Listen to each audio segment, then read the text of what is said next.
Hi guys! Welcome back to my vlogs. So, topic natin ngayon guys, magbibigay ako ng word and then itatranslate ko ng waray at itatranslate ng girlfriend ko ng Bicol. Magbibigay ako ng word na Tagalog and then itatranslate namin. So, yun. So, bago natin pala umpisan, please don't forget to subscribe and to follow my Facebook page and TikTok account. Tapos i-like nyo na rin po at saka i-share para lagi kayong ma-update sa aking mga video, tutorial, or other daily vlogs. So, yun. Umpisa na po natin. Ano ang Tagalog sa ulam? Anong Tagalog? Ano pala sa Bicol ang ulam? Panira. Panira. Ala. Sa amin naman ay sira. Sira. Sira. Ano yun? Parang sira. So, pangalawa, ano naman sa Bicol ang lupa or lupain? Kadagaan. It means kadagaan, kalupaan. Or Kadagaan. daga. Lupa, daga. Na. Tapos sa amin ay tuna. Tuna. So, ang layo.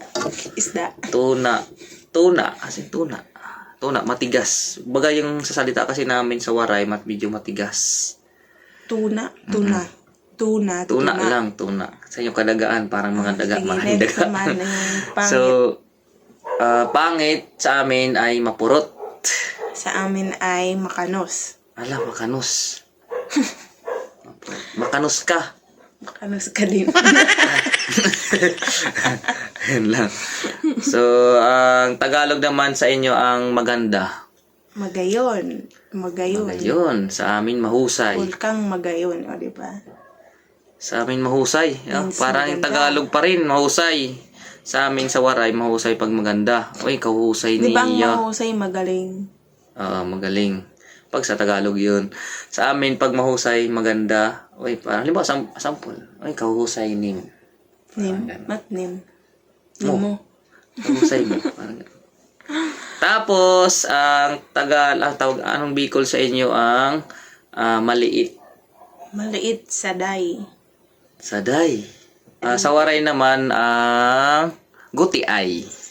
Ang layo. Guti. Gutiay.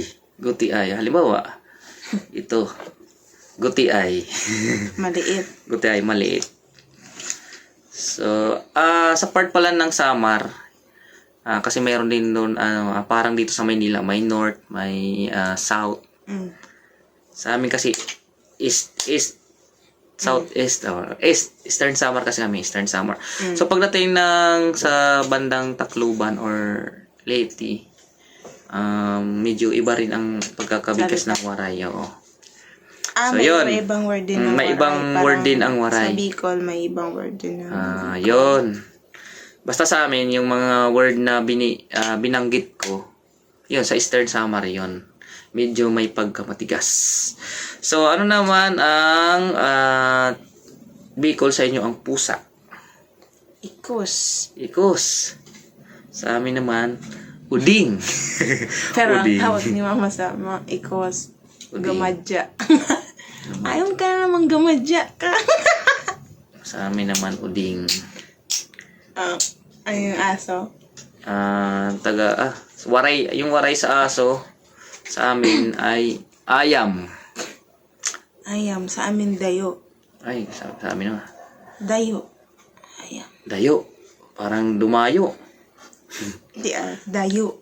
Matigas Okay. din. Ano naman sa inyo ang Bicol sa matapang? Oragon.